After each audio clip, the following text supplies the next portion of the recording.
అందరికీ praise lord. September 6 ఈరోజు దేవుని వాగ్దానము.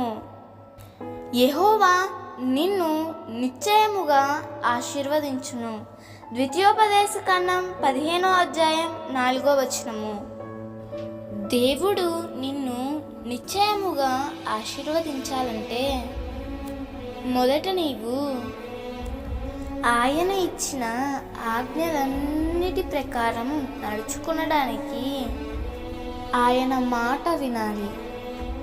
ఆయన ఆజ్ఞలన్నిటినీ అతిక్రమించకుండా వాటిని అనుసరించాలి.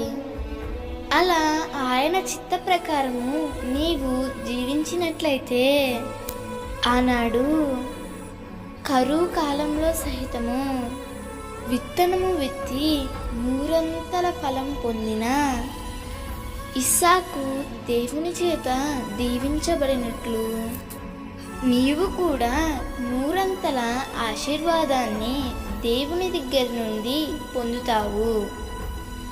దేవుడు ఇచ్చే ఆశీర్వాదం అనేక కన్నులకు ఆశ్చర్యంగాను నీ జీవితానికి ఒక ఆరంభముగాను ఉంటుంది.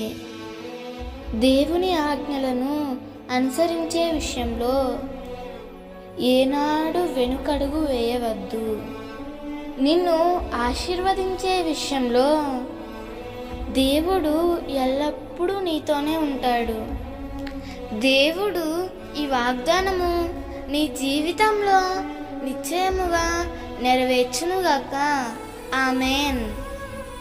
ఈ వాగ్దానం మీకు దీవెనగా ఉన్నట్లయితే తప్పకుండా మీ బంధువులకు, స్నేహితులకు షేర్ చేయండి, లైక్ చేయండి, ఆమేన్ అని కామెంట్ చేయండి.